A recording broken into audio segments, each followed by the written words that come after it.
Katie, are you there?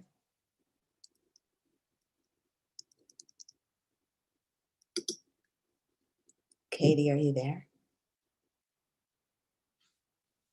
Hold on. Katie, okay, that was me, clearly. All right, I'm gonna go get my water.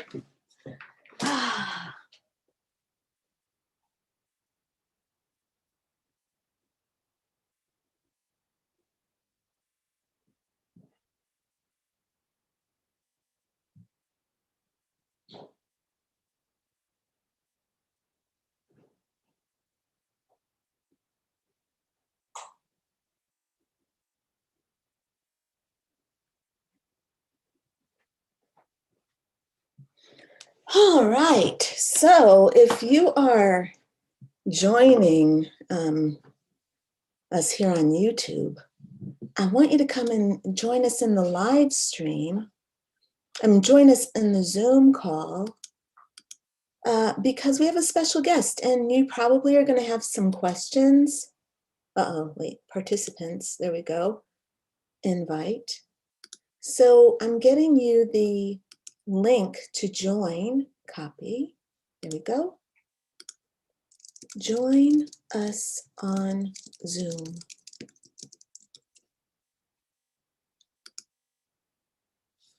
Okay, here we go.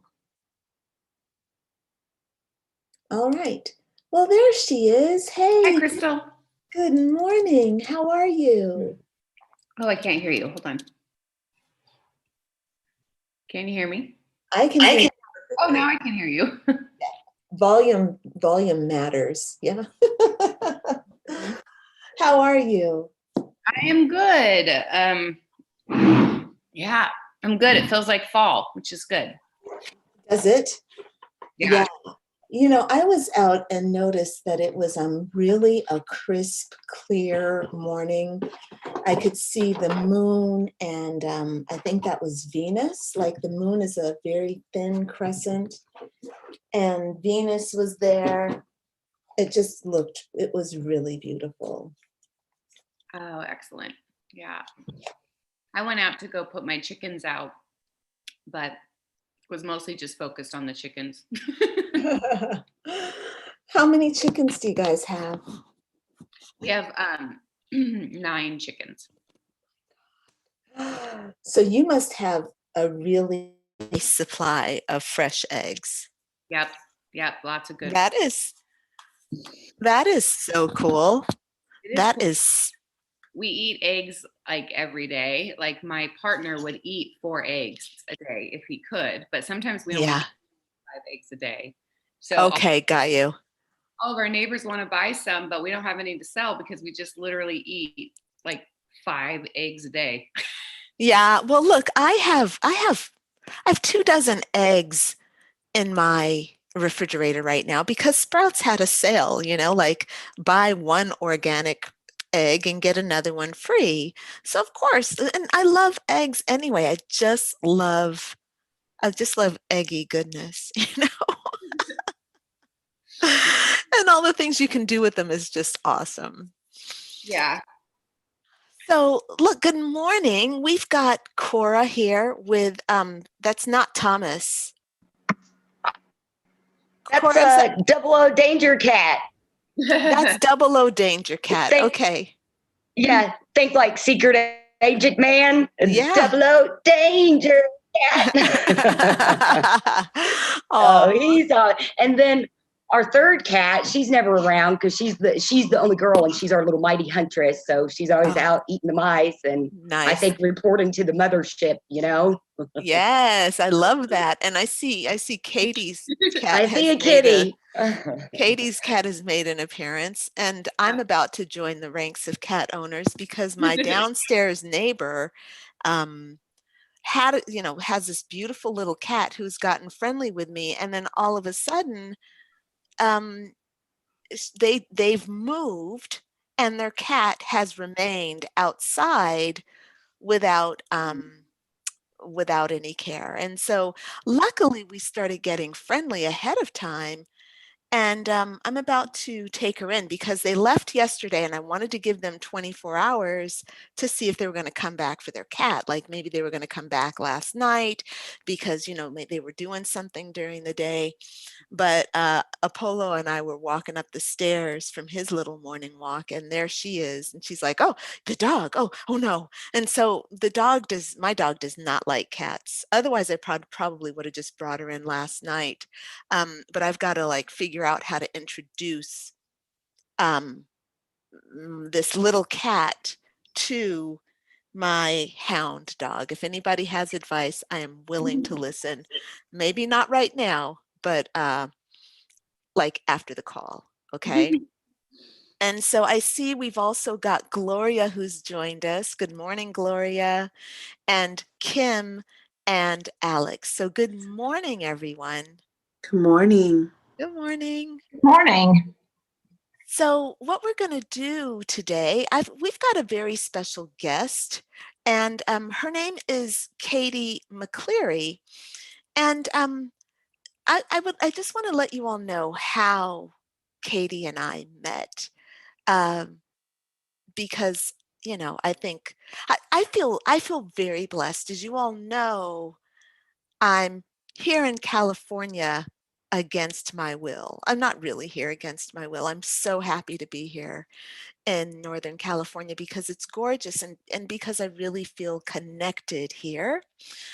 And I was out at the dog park with with my beautiful dog who keeps me integrated in society and has, been the entry point to basically my entire social structure. Just saying, just acknowledging the truth here. And we were at our regular dog park, and I see this woman hanging out with her daughter and her dog. And, I talk to everybody because I'm really chatty, but I'm also kind of like also very aware that she has a certain coolness to her. The woman is kind of like laid back. She speaks with confidence. She's holding court in the dog park, even though, she and her dog are the only ones that are there. She's just got presence. And so I go over and I'm like, hey, like, I'm an only child. Who are you? Yeah. And her name is Katie. And I just was like, I don't know how, Katie, how did we start? How did we start? How did you tell me? How did we start talking about Italy? I asked where you were from. And I think you said that you were somehow you mentioned that you weren't like from here. And I'm a huge fan of Sacramento because I wasn't that way when I moved here 20 years ago. And I love this city and I want to know who its people are constantly. Right. And I was like, where did you move from? And I also lived in Florence, Italy. Yes, exactly. That was like our first connection. That was it. Absolutely. But then it started getting a little like weird because Katie is totally woo-woo. So not only are we at the dog park at the same time, and on top of it all, her dog's a Sagittarius, my dog's a Sagittarius. She's woo-woo, I'm woo-woo. She's lived in Italy, I've lived in Italy. Mm-hmm. I'm a life coach. She's a life coach. What? I picked up the call and was like, oh, I'm sorry. I have to go do a coaching client for this artist. Right. And I'm trying to get them some money. And she was like, okay, I'm a coach too. And then you hung out with my daughter. Yeah. And then I was literally about to guess your sign and you told me you were Aquarius. Yes. Like, Yep. It's so cool, man. It's so cool. And Katie is an Aries, which is one reason why I'm so happy that Cora is here, because you and Cora remind me of one another with that beautiful high vibe energy, energy, confidence, and just zest for life. So ladies, so we have Katie McCleary. Katie's a social entrepreneur and she's a change maker. Look, I'm just reading to you all what I put in the thingy, in the meeting. Okay. So I just want to in the email that went out, all right? I'm literally reading her bio. So Katie's a social entrepreneur and a change maker driven to make the world less lonely and more connected through the sharing of authentic stories by diverse and unique voices. Hey, Katie, would you mind? What do you mean by that? Can you tell me a little bit about like the storytelling aspect of what you do? Yeah, so I truly believe that we only make sense of our world through the sharing and understanding of our own stories and then of other people's stories and experiences of being in the world. And so, how that is manifested in my work and life, which has been the span of 25 years, is that I've really spent most of my life teaching people how to be with other people and listen to their story and then excavate their own story in order to share a lot of things about who they are, why they do what they do, the experiences we've had. And so I've done that in prisons, with foster youth, with people who've experienced homelessness, with senators, with CEOs. I have a podcast on a local NPR channel in Sacramento where I interview leaders about their personal stories that have really driven their leadership style. I founded a nonprofit where we write with kids and we publish them into books. So I really do believe that your voice matters. I think that your story matters. And I think that once you grab a hold of your story, then you know how to revise it and you know how to author all your future chapters. And it really does come down to standing firm and grounded in that. And then we need mirrors and windows, and that's other people's stories. And so I'm just really invested in that. And we need a multiplicity of voices to really understand who we are and what we can become. Because if we're just talking in our own bubbles, we don't break free. Yeah, this is really fantastic. Maybe we can even have you come back onto the call another time to talk more about that type of work that you do, because we are all heart-centered entrepreneurs. And one of the biggest challenges, I have my spiritual life coach certification program. And the biggest challenge that my people face, it's not finding their niche client or, deciding, their pain point. It's actually knowing how to tell their story in a way that not only poises them as an expert in their field, but also that inspires people to want to listen to them, to want to connect with them, and to make them trustworthy in the eyes of their clients. Yeah, I think it comes down to presence, right? Sure, Right. partially, yes, yes. Immediately, it's like we read people without language. And just like you read me when you came into the park, Crystal, I was immediately reading you. Yes. And you're right, it's really hard, but I can tell you that the number one tip and trick is to be really specific to who you are. Yeah. And too often we're bland, meaning that we start to use language that isn't our own. Yes. To speak in, I call cliches. We start to speak in cliches. We start to speak in what we think everybody wants to hear. And what actually makes you magnetic, attractive, and gives you that presence that pulls people in is when you are authentically who you are and you show up in that. And it's hard to teach. It's really hard to teach. And it just takes a lot of practice and a lot of comfortability with your story, which means you have to tell it to yourself a lot. Yes. I simply don't do that enough. Yes, beautiful. Thank you. And I want to finish reading your bio. I love what you're doing around storytelling. And again, helping us feel less lonely and connected by sharing our stories, right? And that whole listening, being able to listen to other people, to connect with them, I think is also really important, especially when we're doing so much online. And, we get an image that we've got to connect with, and we want people to connect with our image. I think it's really important. Katie is the founder of Paper Wings Creative Consulting and 916 Inc. Okay, those are two different organizations. They are impact-based organizations that transform ideas and stories into tangible experiences that enrich human lives and strengthen communities. Katie's passion is to help women artists and entrepreneurs obtain grants for their work. So that I'm going to now turn over the stage to Katie, and actually what I'd like to do is I want to see, I'm going to change this to the gallery view because we've had a few people to join us. We've got Anne and Ashley.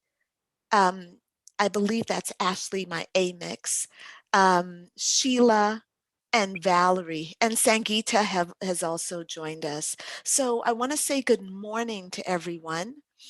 And I'm not going to let you all introduce yourselves right now to Ashley, but I'm sorry, to Katie. Ashley's just joining us, by the way. We've got our two Ashleys here now. I'm not going to have you all introduce yourselves, but Katie's going to talk to you a little bit about this funding stuff for artists and heart-centered entrepreneurs. Then we're going to give you all a chance to share yourselves with Katie, okay? Just to let you all know, we're going to finish up within an hour. All right, we're going to be done by 8:15 so that Katie can move on and we all can move on to the next thing. But just a little time check to keep our heads up, okay? All right, so I present Katie McCleary. Awesome. So I'm actually going to have you let me share my screen because I actually do a PowerPoint, and I'll be happy to share that PowerPoint afterwards. So, yes. All right. I have to flip off this real quick. Let's see. Get over to my, here we go. Now I should be able to pop this down. Sorry. Oh, the Zoom work. Here we go. Okay. I think everybody should be able to see my screen. And if I present. Yeah, it looks good. Okay, good. There we go. Okay. So one of the ways that I've been able to fund my work, and my work being that I'm really invested in creating social impact, that I really want any work that I do, any project that I do around storytelling, coaching, teaching, training, speaking, or even developing really cool, artistic, creative, really warm, heart-based experiences for people. That's always where my niche is at. And I often want to work with really highly vulnerable populations that don't really have a lot of money or resources behind them. So I've had to get really creative in how to get paid. And because I come from the nonprofit and education world for the past 20 years, I know how to write grants.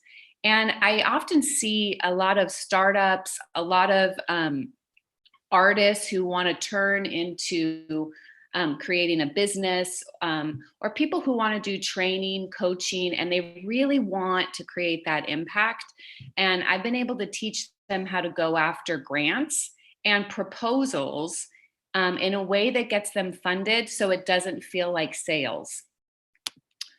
And so, right, the typical model of how we sell our services, right, is that we make a website, we have our social media channels, we come up with our products, right, and then we hope that customers come and clients come, but we're also networking, we're sharing with what we do, and we know that people show up and that people can often pay or pay what they can. That is our sort of typical model. However, I call this income or impact. I have really changed out that money word for impact. without sales by doing grants and a lot of proposals and bidding. And I have an advantage because I'm a good writer. So I'm just going to say that my privilege is there loudly, that I'm really good on paper at really honing in on what I want to do, who I want to do it for, what it's going to look like, and how much it's going to cost. So I get really clear in my head about what am I offering? What is that scope of work? Now, as a for-profit business and as an individual, there's two things. One is that I think for-profit businesses and individuals don't really think of grant writing or proposal writing as a way to get business. I think marketing firms know how to do that really well. And some really large consulting firms know how to do that, but rarely does just, I'm like grassroots. Like I'm just me out here, trying to do good work in the world. So how do I go and get grants or proposals or bid on big projects? I just think we don't tend to think of that. And so I've been able to really help artists and entrepreneurs think about how to get some of that money and do the heart-centered based work that they want to do, primarily also through collaboration with nonprofits and with educational institutions. So I'm going to stop right there and say that there's basically two buckets, and then I'm going to talk about the collaboration part next. So the two buckets is that you can get grants. Often we think of grants as scholarships. That's a lot about how grants come down for individuals, but also grants have been typically targeted to researchers, academics, artists, and students. So if you have an artistic sensibility or a medium or a craft, there's actually quite a lot of grants and opportunities for you. And then grants are sometimes given to individuals and for-profit businesses for work that would create that social impact. And so when I'm talking about social impact, it is literally the betterment of society and people. So is what you do and what you offer as a product or a service, would it help someone in need, right? And I'm guessing probably so, since a lot of you are being certified as life coaches, right? So you probably know tools and tips and tricks and teachings, and you probably have books on the way, right? Think about how you can use all that to be in service of maybe people or clients who may not be able to pay otherwise. How can you get that funded by an external source? So that's one way to go about it. And I'm going to give you a lot of examples of what I'm talking about. Yeah, Crystal. Katie, excuse me. I don't want to interrupt, but what I want to just get a little bit of clarity. We have a mixed group today. There are a bunch of life coaches, but there are artists who are here, and we're a little bit more diverse today. Great. As a writer, I think many of us though have blogs. We're writing books. We're doing things like that. We're creating video content. Which is that considered an art? Yeah, absolutely. You're in the literary arts, and this is what you're doing. Is you're doing also more like probably story-based telling too. Like if you're making videos where you're like, hey, I want to illustrate this concept for you about presence or about something that you particularly know, like that is sort of an art or an expertise. Yes. And your medium, right, is videos, blogs, and books. And that in of itself is an artistic production. Wow. I love your diverse way of thinking. It's much more outside the box than what my mind is. So I really appreciate this. Thank you so much, Katie. Awesome. There's so many grants for writers, by the way, and I'm talking writers of all kinds. It's not just creative writers. It's nonfiction. It's inspirational self-help. There's a lot of grants out there for writers. And you're writing. A lot of us are writing. So then there's also, there's the grants bucket, and then there's the proposals and bidding bucket, which sometimes, it's a mixed bag. There's a lot of people who know about how to go get business in that way. And then there's a lot of people who have no idea that that's how a lot of contracts happen. So many of us that are in professional services or education, we compete for business through proposal writing or giving pitches or presentations or through some sort of public bidding process. So I'm going to kind of go over that too. How I look at that is I think about who are my dream clients in my city, in my community, in my region. I go to their website and I look to see if they have a bidding process for contracts. And often they do.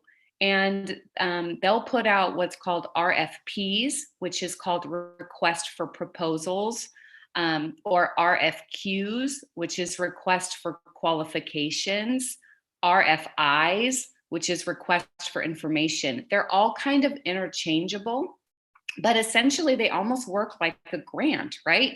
They say, give us a 2-page thing about what you could do for us and about who you are, and tell us, how much does this project cost? Is it $25,000? Is it 50, 75, whatever? And then you bid on it. And I've been able to get some really good contracts that way and work with some great clients. And often they want training services, and they want professional development, and they want coaching. And so you can really build a business that way as well. So my pro tip, which is just like my number one tip, is really to collaborate. And I tend to see clients or funders as partners always. And right, because they've hired you to be a partner with them in some way. So I'm constantly just knowing that I'm providing value and service, and I'm collaborating with them. And so I think for a lot of heart-based entrepreneurs and artists and writers, like, we want to work with a particular population. And I would encourage you to maybe think outside the box about how you can go and partner with schools or nonprofits that are maybe doing work that really speaks to you, that their mission speaks to you. So maybe you're invested or interested in working with women who have experienced violence, or women who are living in shelters with their children, right? And you have a service or a coaching or a training or a workshop that you could do with them. Go and make some of those relationships at the nonprofits. And maybe offer tiny bites of what you do for free, and then work with that executive director or the person who does fundraising for them, and really talk about maybe developing or designing a program for them, right? Like, don't just come in and ask them like an ATM, but really build relationships. And I've been able to do that throughout my whole career. And I'm telling you that these grants and these proposals and bids that I do, it's awesome, because I go in and I say, you know what, I have this idea and I want to offer my services in this way. I now have people that I can go to and I pitch them projects. And then we find the grant or the funder to fund the work. And it's just like a win-win-win for everyone. So you can look at schools, nonprofits, museums, libraries, public entities like public government, public utilities. Our energy team in town is called SMUD. And SMUD is a public utility, and they are constantly hiring artists, coaches, workshops, creativity. One, they have a ton of money. Two, they want to inspire their 5,000 employees, in addition to serving an entire community. So people don't think about, well, I'm an artist, why would I go work with a utility company? Because they're going to pay you $50,000 to do a really cool artistic project that makes their employees feel really good and shine out to their community of what they're doing. So you can get creative. Grants are often available also for rural agriculture. So if you want to work, I work a lot in the food access space. So I work with small urban farms. It's the best work. I get to go out to their gardens and their farms, and I get to hear their stories, and I collect their stories. So one project I did that was funded by a nonprofit, or by a funder of a nonprofit, was I worked with Soil-Born Farms, and I spent 6 months creating a podcast for them where their farmers and their clients and their partners got to tell their story about how they're improving food access for people in Sacramento. So it was all storytelling, it was all podcasting. They got something out of it, the funder got something out of it, and it was such a win-win-win. So collaborate, research, write, edit, like think about, what kind of impact do you want to make, and how can you get it funded?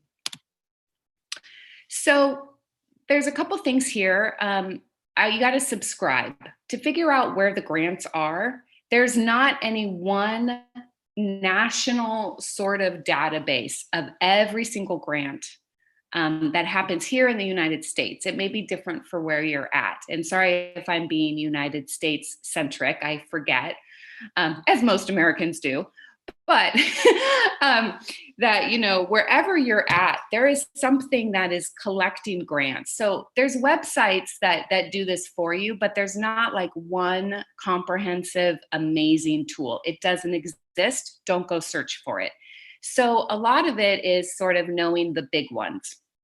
And the big ones are these, and this is me speaking as an American. So grants.gov is basically all federal grants in the United States. And you can click on individuals or for-profit businesses in your search so that you only see the ones that are eligible for you.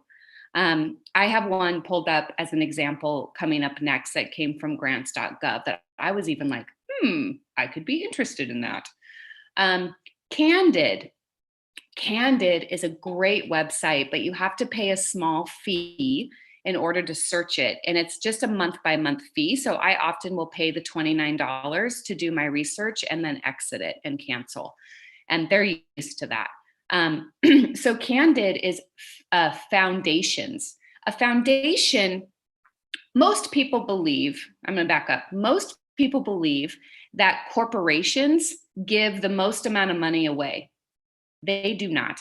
Corporations account for 2% of overall giving in the social impact space. 2%. So when people are telling you, well, go and get a grant from Target, go and get a grant from Walmart, go and get a grant from Bank of America, they're really hard to get. Where the money is in foundations, which is family foundations, private foundations, endowments. And Candid is a website that collects all the family foundations and private foundation information for the United States, and they often fund globally. If you want to get global funding, like if I wanted to go work in Malawi and teach creative writing to an orphanage, I could get that funded very easily through Candid and find a funder who is invested in Malawi. So that's a great place to go to as well. And then you have state, federal, and government opportunities. So the grants.gov is the federal government, but your state has portals for grants. And you're going to find a lot of work at the state level because they need consultants, trainers, leaders, coaches constantly. They need writers constantly. Most of my writer friends make most of their money off of state contracts, helping state departments do writing and teach them how to write. Large foundations with an industry focus. So let's say that you want to work in, you're like, oh, I'm super, super interested in health and human services. And I want to go work for corrections and maybe do arts in the prison system. Right? So you're going to go and look at foundations that have a focus on criminal justice, health, and healing, but also you can go and look at Department of Corrections, and I've been funded by Department of Corrections to go work at Folsom Prison. So there's those things too. Industry clearinghouses are like memberships and associations, right? Maybe you want to work on reducing greenhouse gas emissions. You want to save the planet. Cal Fire departments are heavily invested in planting trees, taking care of trees, and they're constantly wanting to fund people about tree planting. In fact, I was funded to do a giant storytelling project about the impact of planting trees in low-income neighborhoods throughout the state of California and what trees did for communities to transform them. And that was an awesome project. Cal Fire paid for that. And then you have community foundations. So within your local community, I would guess to bet that there is a community foundation or some entity that has a bunch of money that gives it away to nonprofits. Well, if you collaborate with nonprofits, the community foundation likes to see that it's working with consultants and leaders and other people to do their work. And so that's a good win as well. So then you have to learn, right? This is a lot of sort of learning to ride the bike. So there is such a thing as grant speak, right? It's just grant language. And you just kind of have to learn it like you do any other industry-based language. So again, like RFP, RFQ, they'll ask for a scope of work, which is like basically what are you going to do? They're going to ask for your outcomes, which could be, I'm going to provide 75 hours of training and coaching to 35 women. And at the end of our time together, they will have improved their self-esteem. They will have had access to resources they didn't have before. So you really think about like, how much time are you going to spend? What are they going to learn? And what might be the tangible product that comes out of your work? For me, I do always try to give a tangible product, like a podcast, like a story collection book, like something like a webinar that they can use again. They're going to ask for your mission and vision. So when Crystal was reading my bio and she sent you my bio, it reads like I have a mission. It reads like I have a vision. And I encourage every single entrepreneur to do that for themselves. Your work is likely bigger than what you think. It's not just, I'm Katie and I like writing and I want to help you write better. I'm here and I care deeply about writing and storytelling to connect people in a lonely, crazy world. That's a mission. So I want you to really think about how broad are you, right? What is this love and generosity that you're pouring out into the world? And put language to it and then be proud of it and advocate for yourself. You'll need statements of who you are in your bio. And then there's this thing called logic of change. It's not always asked for, but it comes up a lot. And it basically asks for, if I hire you to do something, how will I be changed or the world be changed or people be changed for the better? What are you inputting in that's creating these positive social impact outputs? So this is all to say that when you get into the grant writing game for impact, you have to think and shift a little bit differently. And I think it's an easy shift for heart-based entrepreneurs because often we're humble. We're not in it for ourselves. We're not in it for ego. We're really in it to help, right? And to offer our magic to the world. So here are some examples, and I have 3 slides, 2 examples per slide. And I know it's a little hard to see, but this one on the left is a grant from grants.gov, which is a federal grant, and it's very simple. They are looking for people to go work and do a mission to China, but they're very wide open about what that looks like. So I'm going to read it. The description is, they want someone or many, many people, sometimes they're not just funding one person, to support a civil society and create space for a diversity of people and ideas. It is a cornerstone of U.S. foreign policy. To that end, we invite proposals for activities in China that promote civil engagement, human rights, and good governance, rule of law, environmental protection, education, and multilateral economic engagement. That's a huge bucket of things. I could submit a proposal and say that I'm going to go all in on environmental protection. I'm going to go over to China and I know something about planting trees or saving the environment or coaching people on how to be more sustainably responsible. That could be something you pitch. It could be education. I'm going to go teach people how to write. I'm going to go and teach people how to become entrepreneurs, right? So fit yourself in there. Think about how you work. Do you want to go to China? Is it 1 year? It's not. It's just a small little dip. It's worth $20,000. So what could you do for 20 grand to help out China? You probably have a shot at it. Okay, this next one on this side, expanding recycling and composting for a greener California. This one comes out of Cal Recycle. Recycling is an enormous industry, especially in California. And we know that garbage is piling up. So they have 1, 2, 3, 4 programs that you can apply a project to as an individual or a for-profit business. And maybe you are really into organics grant program, funds that funds manufacturing projects that expand organics recycling and food recovery efforts. What if you're an artist and you believe in upcycling, which means that you transform trash into artistic, beautiful projects? I see this happen all the time. I see glass artists making beautiful sculptures out of garbage from the ocean, plastic from the ocean, right? So you could, and this one, I don't know what their term of manufacturing is, so you'd have to go find out. But what if you worked with a manufacturing recycle company that collected old glass or that collected something, and you could take that and make something out of it, teach a class about how to do that, offer a webinar to a lot of recycling companies about how to do that and how to maybe use these things, you could probably get paid a lot of money.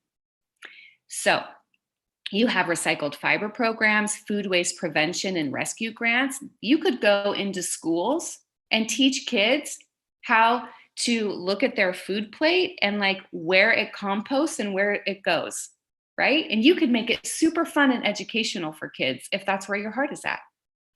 And you could pitch it. All right, so those are 2 examples. So you have a state one, state is Cal Recycle. You have a government grants one, which is from the federal government in the United States. All right, so here's 2 more. So this one on the left comes from the California Humanities. It's a private foundation in the state of California, and they're really invested in telling the story of Californians through all different mediums, whether that's podcasting, documentaries, film, storytelling, books, blogs, events where you gather people and maybe you have a stage and people perform their work telling the story of being Californian. So these things exist. This is a really specific niche, right? But think about your niches. I'm sure there's something that is doing that work. So being aware of time, sorry. So for this one, the California Documentary Project is supporting research and development and production stages of humanity documentaries. So you don't have to commit to do the documentary. You could do the research and the writing of the script, right? You could get paid just for that. It doesn't even have to be produced in the end, just the script does. They award a lot of money to a lot of artists and writers. So that's called the Humanities. And the Humanities are such a great umbrella that just type that into Google of where you are, and humanity foundations, humanity grants for entrepreneurs. This next one is a private foundation, and it's called the Workers Lab. The Workers Lab is really invested in making sure that the working class and working people have access to build businesses of their own and to create and generate wealth. So they look for proposals from people who are social entrepreneurs. We seek submissions from social entrepreneurs who will rebuild businesses by Black, Indigenous, and people of color to stimulate quality jobs everywhere, especially in rural communities. What that is code for, because there's a lot of code language that happens in these things. stimulate quality jobs everywhere, especially in rural communities, they want you to go out and do what's called workforce development, which means that you offer training programs to basically help workers and people in rural communities create their own businesses. Exactly what Crystal is doing. She could go to a rural community and offer it and maybe get funded through the Innovation Fund to do it. The next one is to rethink and expand the social contract with workers, including public health benefits. The social contract, this is really how we treat our workers, right? We say we treat them well in the United States. We do not. It's a caste system, essentially. So how could you go in and maybe provide a way or a strategy for them to be able to provide better health care, better benefits, really raise up their lives and help them? That's an innovation challenge if I've never seen one before, but maybe you have the answers. All right, 2 more here.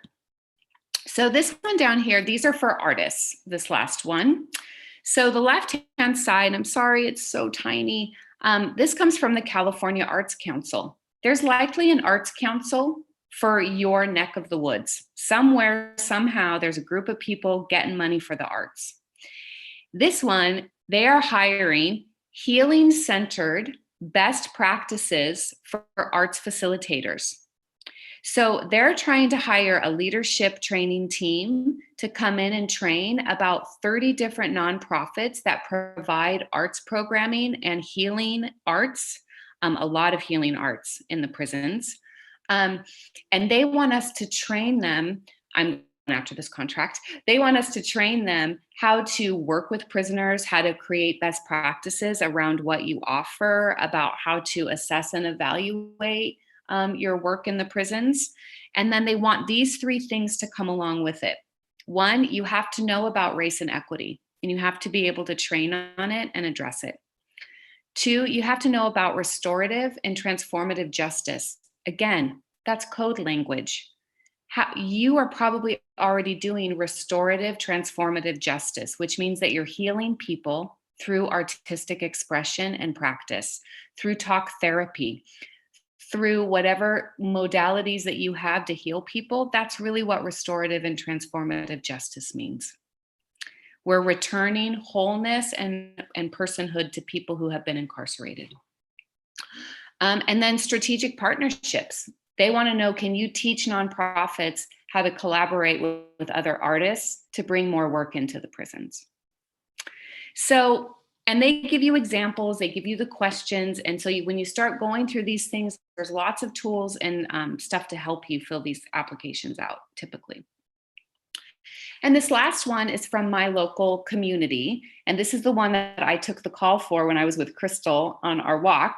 We gave away $11 million in the past 6 months to just artists and creative businesses and arts nonprofits. That was our CARES money from COVID. Our city designated $20 million of its $70 million to the arts. That is unheard of. No other city in the United States did that except for Sacramento. And it makes me super proud because we fought as artists a long time for money for our work. So we did these artist reimbursement grants and creative for-profit reimbursement grants. And it was easy. It was like 1,200 words and you answered these 4 questions. So there's reimbursement grants, there's business startup grants. This is sort of in that vein right here. And they do exist. And so this one came through from the city level. Your city probably has grants and proposals. They want to work with their citizens to create a more vibrant city. And so you kind of have to go and figure out how to plug yourself in. So what to expect, it's a grant competition. So you apply for these things, and this is really the rub, is that it does take time to apply for these things. But once you have a really good written template, you have a template for a lot of other things to use, right? You're not just constantly creating language. So every question is different on a grant, but they pretty much ask the same stuff. Who are you? What can you offer? How do you help people? And how much does it cost? So What happens is you turn in your grant. There's typically a panel that scores and reviews the grants. And that panel is usually a recorded discussion or something that you can go listen to as they discuss your grant. So you'll get feedback about how they scored you. And then typically there's some sort of approval process, and then you go through contracting. And then you have to do usually some report at the end. But once you get one grant, you get another and you get another. I mean, I'm telling you, my last 20 years, I don't really do sales. I have very few sale-based clients. Most of mine is through grant competitions, and then people just know you after that in the city. Well, that's what they do for me. So don't apply for everything. Be strategic, only compete for projects that align with your goals and values. And that's it for me. Any questions? I'm gonna stop the share so I can see all your faces. And I will send out that PowerPoint to you, and Crystal can share it widely, and you can share it widely. I don't believe in keeping very much proprietary. Wow, that was such a great presentation. I'm so inspired. I feel like all this stuff has been kind of like trapped inside me, and now all of a sudden, like there is no limit. I feel limitless right now. Like all I need to do is get it organized up in my head, make the decision to say yes, and then go for it. This is fantastic, Katie. Thank you so much. Thank you. Thank you. Yeah, I think it's just really about saying, I want to do this. Who can I go partner with, and who's funding this work? Yes, fantastic. So let's get questions from you all. Unmute yourself. Gloria's got herself unmuted. Go, Gloria.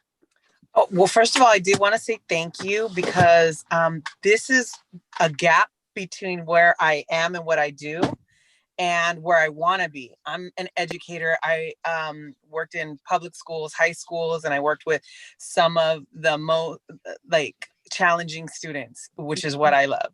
Then I left that. I left that a little bit prematurely, but maybe not. And now I work only a couple days out of the week for a nonprofit with the reentry program. So I deal with men all the time. And Crystal Lynn, we were wondering why, I have to work with men. I know that I have to work with men to heal men. And I already do it with this. So there was a gap of where what my niche was and what I'm currently doing.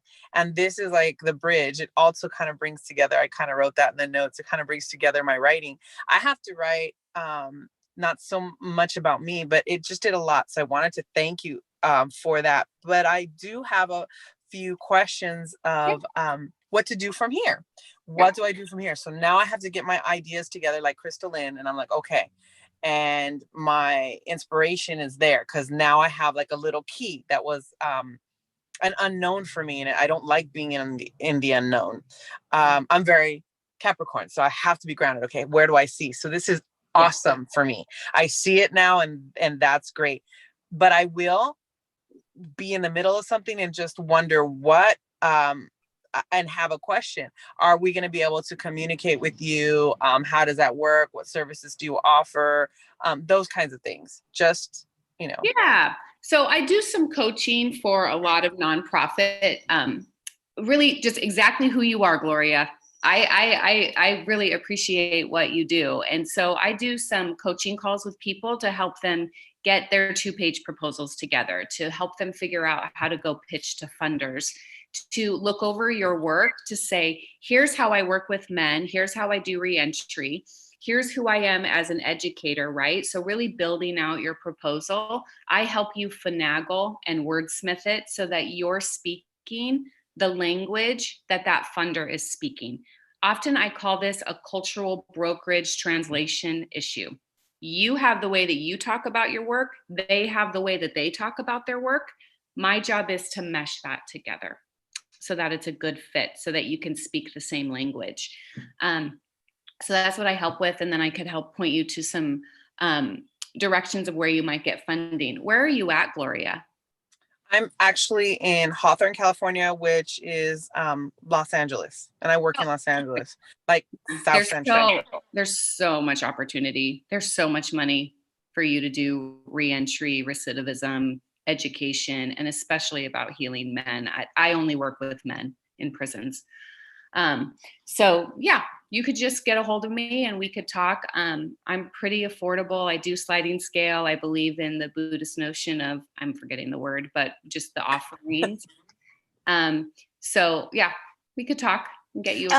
Katie, how would they reach you? Through email, Katie at this? I sent all this out in the email, but I'll just say it right.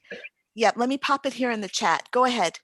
Okay, Katie, Katie at Paper Wings CC. So PAPERWING CC. No, SCC. Wings. SCC.com. Yep. Mm-hmm. Katie at paperwingsscc.com. Yeah.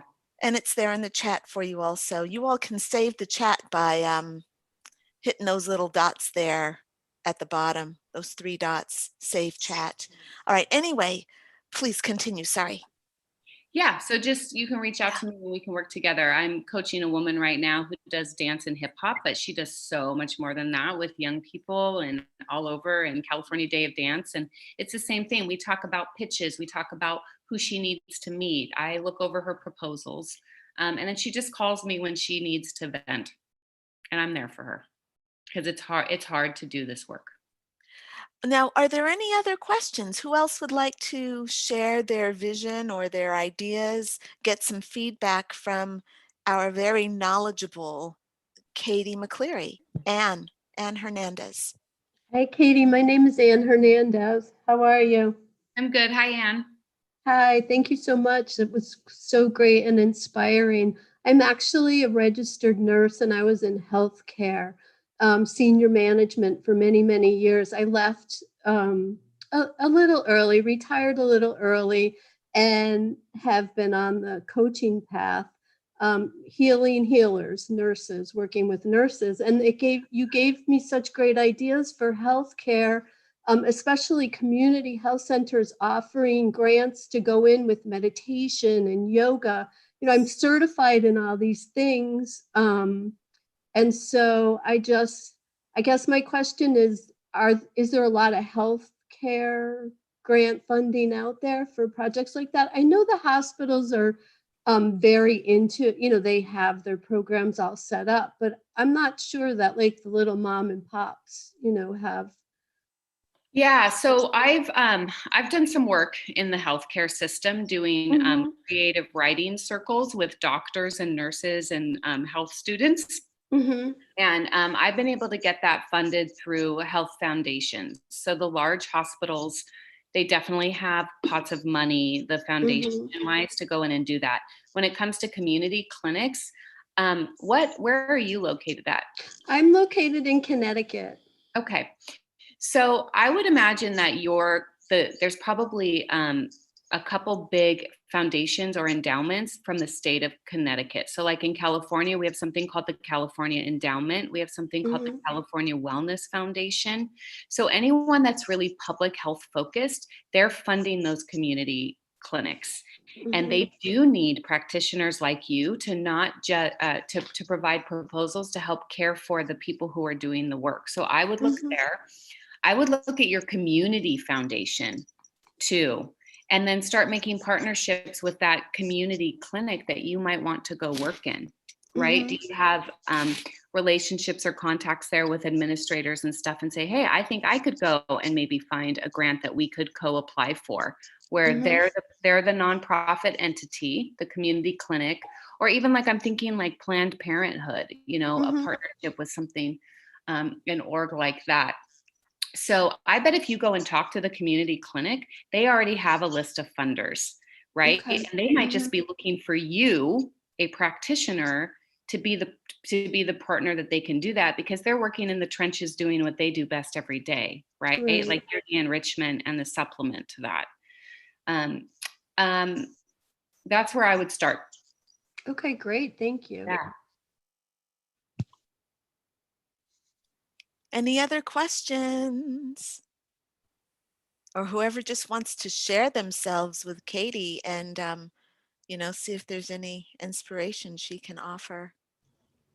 So I don't Cora. have anything specific to Ashley. ask right now. I do have experience with grants from academia and more like, from when I was getting my PhD in engineering and stuff like that.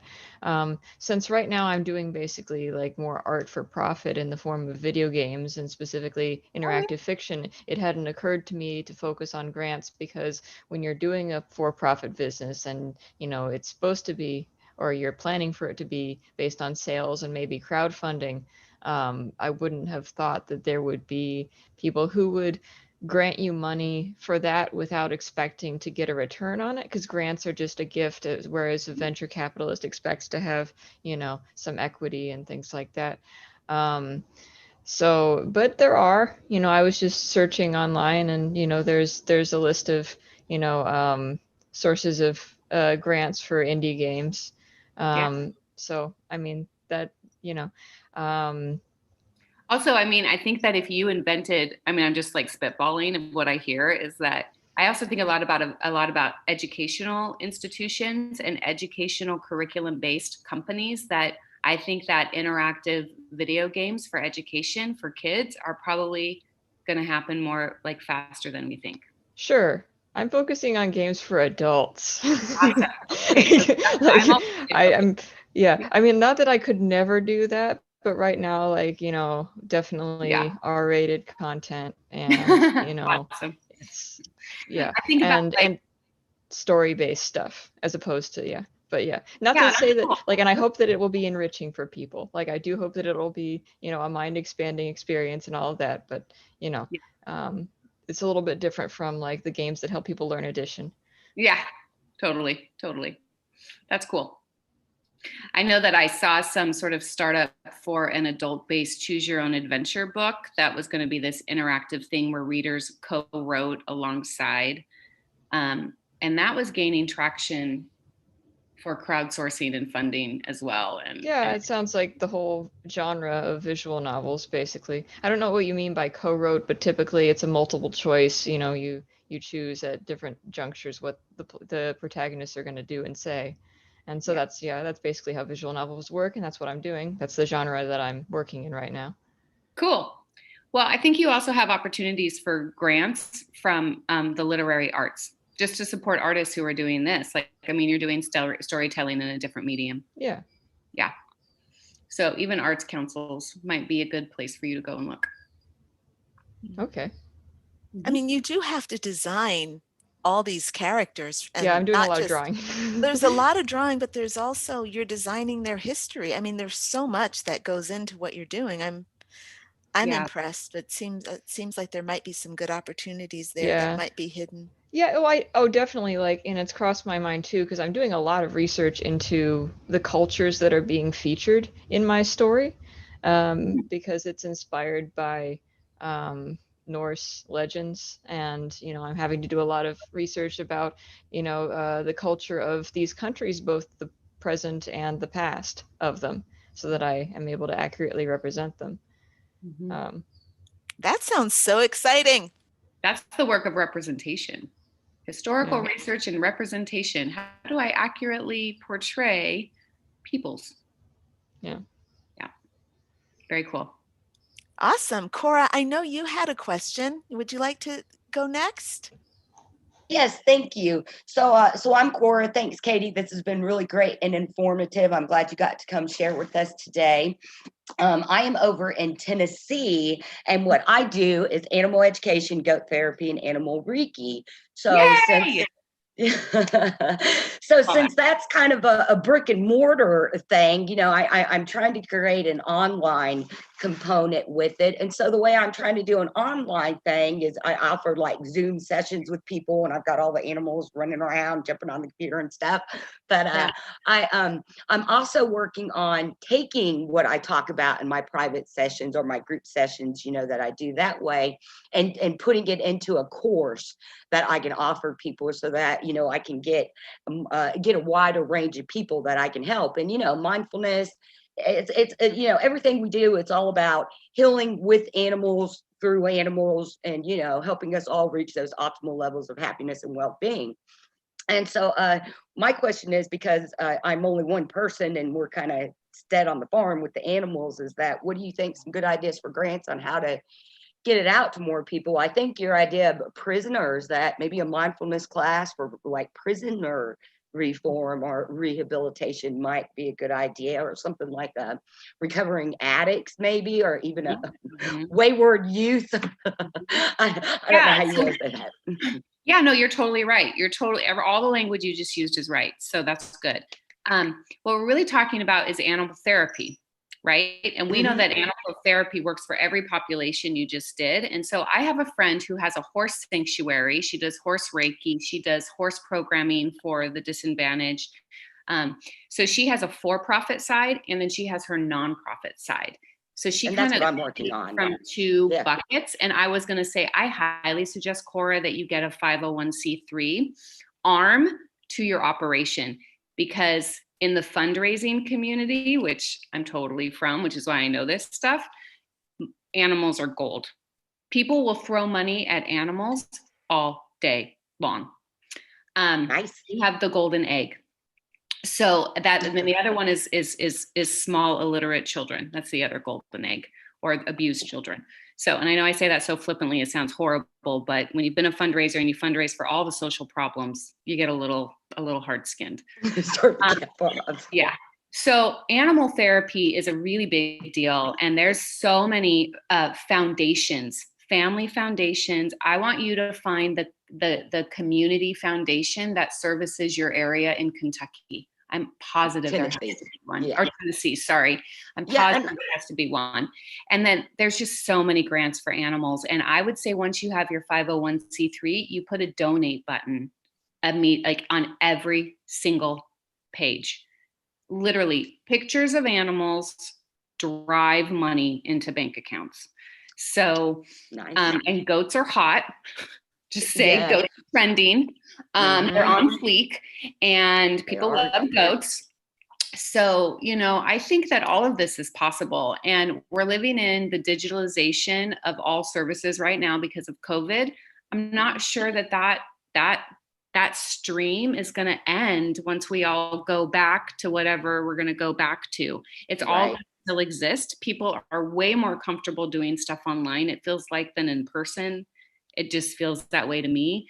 So I think that building these classes would be good, and you probably could get it funded under the guise of animal therapy, teaching people, how to be with animals, how to find meditation with animals. So look at SPCAs, look at foundations like that. Candid would be good for you, because you just put in plug animal, for-profit, therapy. I want to work with foster youth or whoever it is. You check all these boxes in the Candid one, and it will filter through thousands of records to give you the top 20. Okay. Fabulous, Katie. Thank you so much. I appreciate that. Oh, wait, tell me SPCA. I'm forgetting what that stands for. Oh, that's a Society for the Protection and Cruelty Against Animals. SPCA. That's it. I'm sorry. I had a brain fart. Yeah, prevention. Yeah, that's what it is. Yeah, I had a brain fart there. I was like, wait a minute, what animal group is that? Yeah, every single state has an SPCA. Yeah, thank you. Thank you so much. You're welcome. Could I add to Cora's stuff? Everybody was talking about it, so talking right around it, but it's so not affordable here in California to do that. So my son has autism. You'll see him coming in and out of the screen all the time when I'm here, and it's just not affordable. So this is something that's awesome. And also about the restorative justice that you were talking about, and just the depression, as we're not able to socialize as much. A lot of our students are not. So I think I'm really excited about Cora's little adventure. That's awesome. Yeah. There's a lot of opportunity for you, Cora. It's just going to be kind of getting on that roller coaster ride and just seeing where it takes you. Yeah. This is really exciting. It's always fun to watch Cora because, she was outside the other day and her donkey, I'm like, wait, she was outside and I was talking, and this Cora goes running outside with her computer so she can keep up with what we're doing on the conversation. And all of a sudden there's a donkey that comes running in the background. And I'm like, what in the world? What is going on? Never met him before. And the baby goats are out there. It's really, really fantastic. Really exciting. I have a friend who runs a cat sanctuary, and she reminds me so much of you, Cora. And she's just a woman who loves cats, and she has a cat sanctuary, and she does yoga and mindfulness and cat trainings and feral cats. When we got her set up with a 501c3, she wrote one application to just get all of her food covered for the year. They gave her $60,000. She now gets $60,000 a year to pay for all the food and medical needs of the hundreds of cats that she takes care of on her 10 acres. It's amazing. That alone freed her up to do all that other amazing work. Oh no, totally. Because feeding the animals is definitely the biggest expense and like worry, you know, feeding and vets, like those are the two big ones.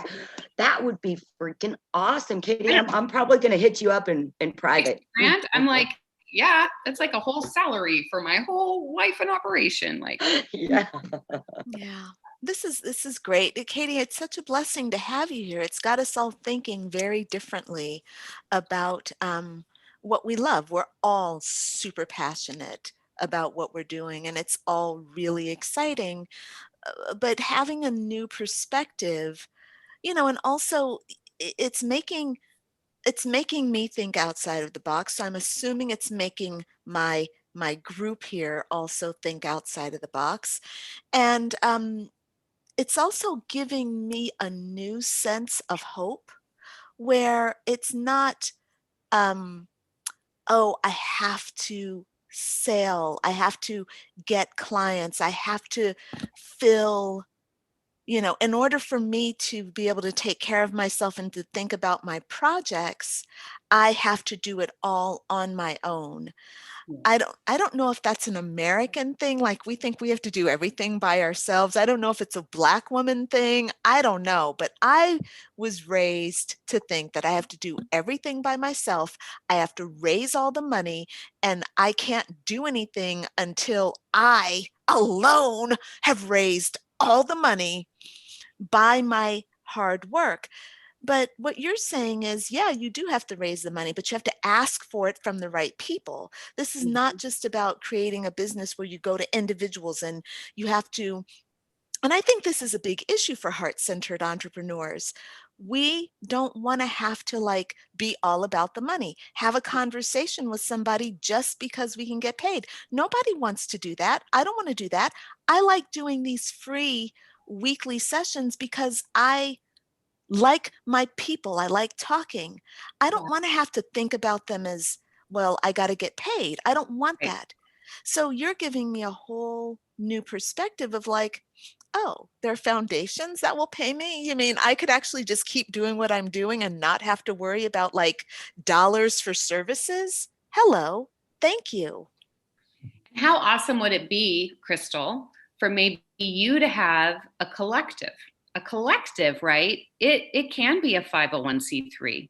And then when you're a 501c3, the grants floodgates are open. They really are. So that's why I was really stressing the collaboration part with nonprofits or hospitals or schools or prisons, right? Because they're a not-for-profit model.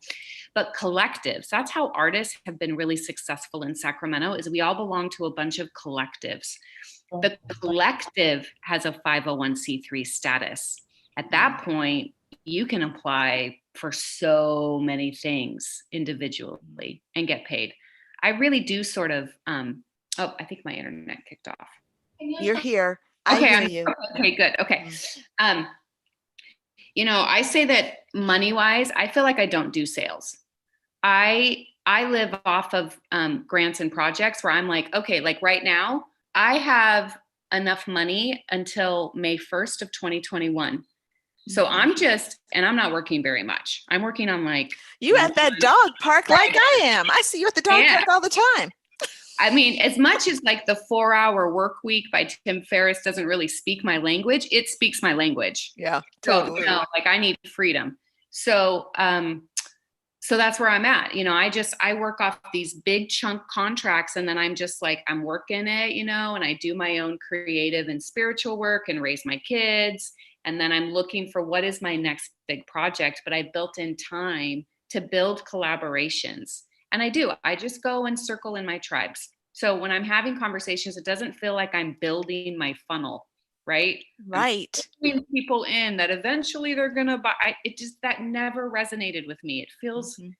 It feels icky, even though it's not icky. Because I Yeah. also go to a lot of entrepreneur groups that don't think the way that heart-centered entrepreneurs do. And I'm there to figure out, how are they making money? What do they know Right. that I don't know?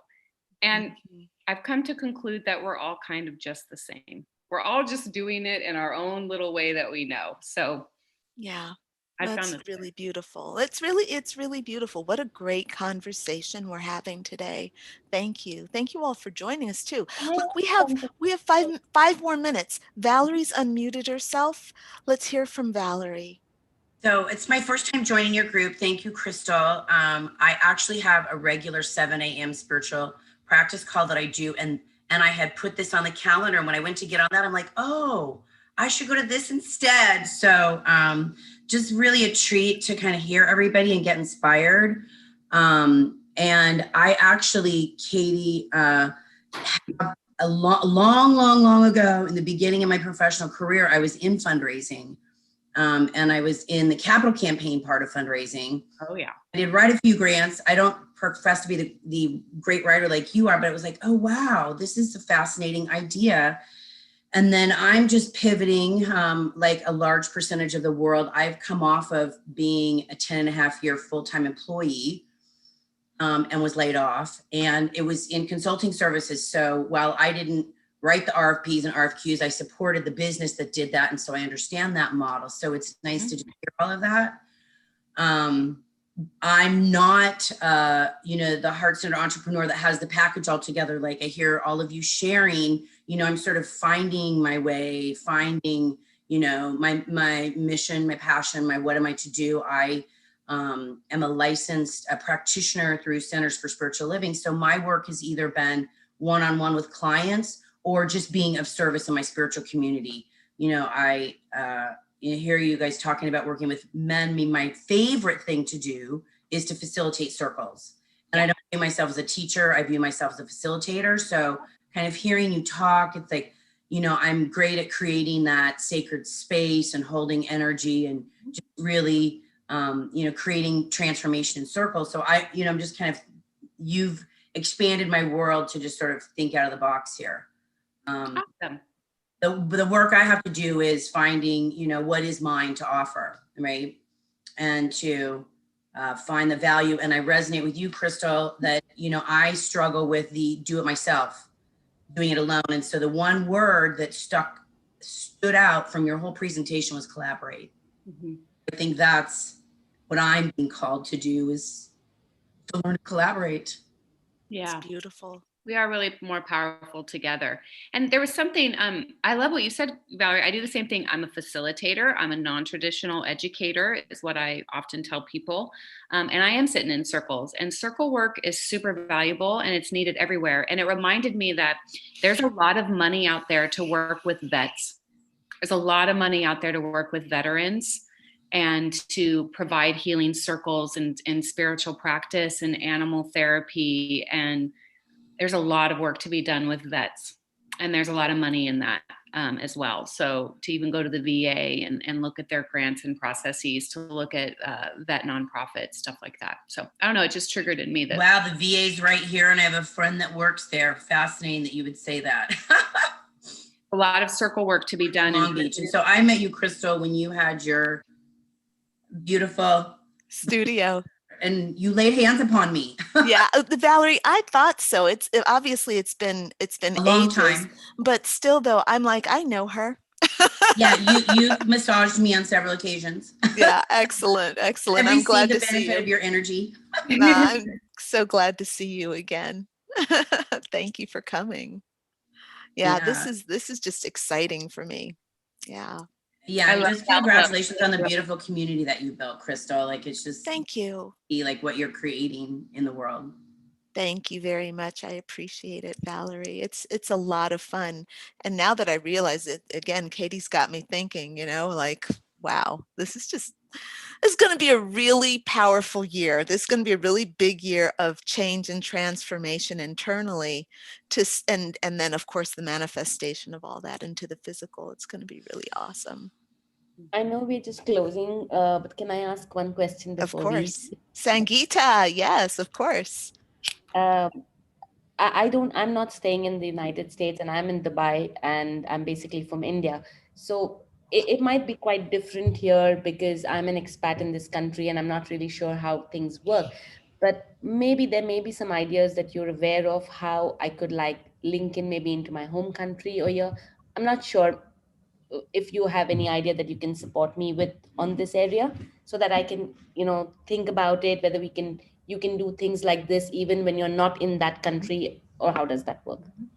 So in Dubai, is there like an Indian cultural center or an Indian cultural festival? Or is there anybody that's sort of congregating the celebration of your culture there? Yeah, there are Indian communities here, and like we have these Indian councils and stuff like that here. Yes, definitely. I would go and tap the Indian councils and the people who put on celebrations and stuff to say to ask like, is there any funding for us to keep doing whatever work that you want to do, or how are they getting funded? Because basically what we're talking about is cultural activities.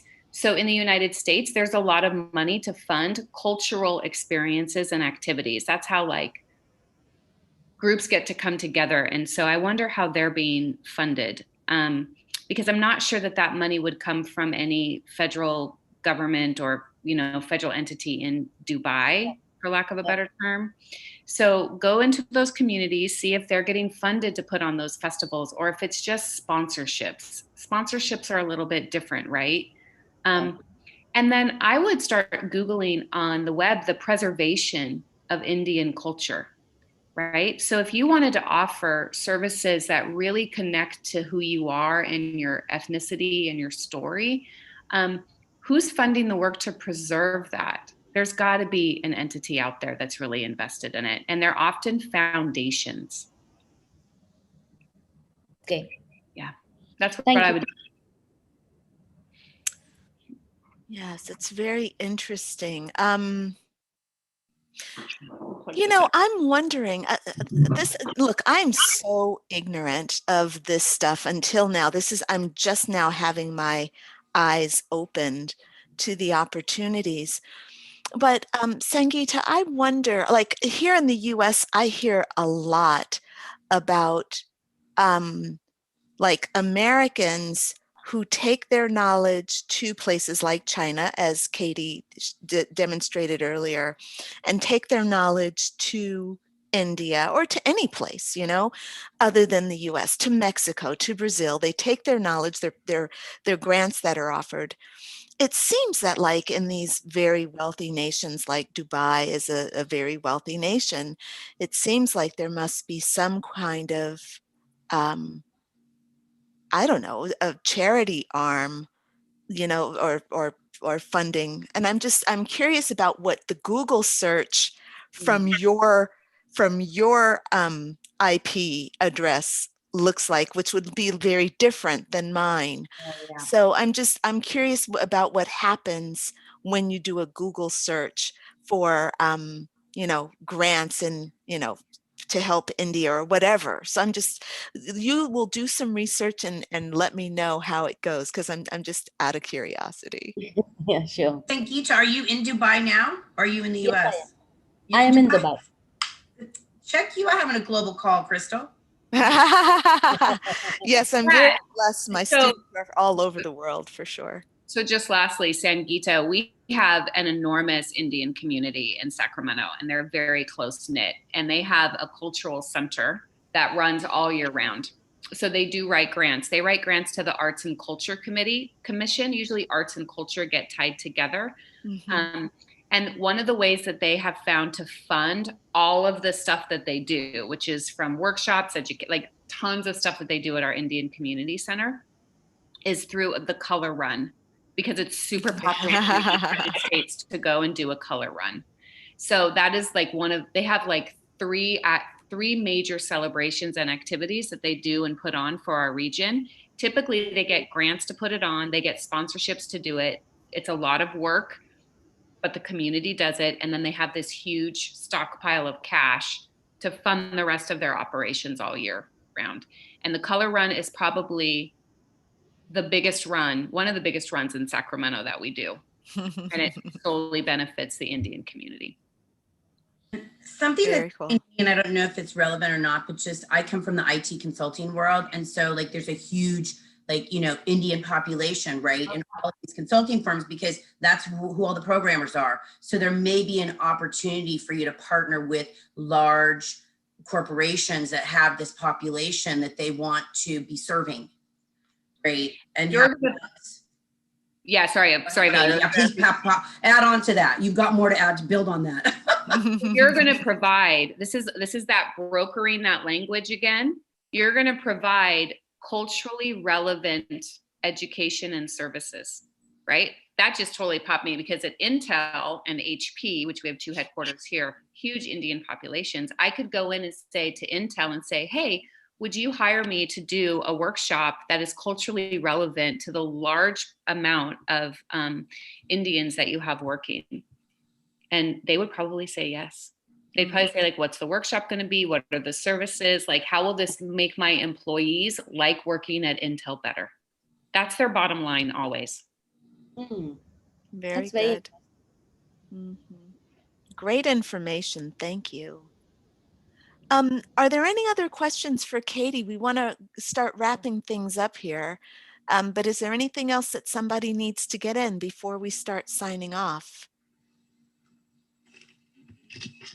Yeah, this was great. The replay will be posted on the replay page. And if you're in my Heart-Centered Entrepreneur group, the replay will be posted there so you can go back and listen to what you want. Katie said she's also going to provide us with the PowerPoint presentation. So whenever you get that to me, I will share that with the group as well. And I'm sure that contains all of your contact information as well, doesn't it, Katie? Yes, it does. Yeah. Excellent. All right. Very good. Are there any other questions? Anything else before we sign off? All right. Well, I want to thank you, Katie, so much for this awesome talk, lighting me up, getting me fired up for the day. All right. And I'm sure all my tribe here feels the exact same way. Thank you. And thank you all for joining us today and participating, bringing your energy and your focus. All right. So lots and lots of love to everyone here, and big thanks, big old bow of gratitude to Katie for Thank you. Yes. for being here for us today. All right. Mm. Thanks, Thank you, everybody. Thank you. Ciao. Bye, everyone. Thanks for Bye. sharing your energy. Katie, thank you so much. Beautiful, beautiful. Yeah. What a Bye.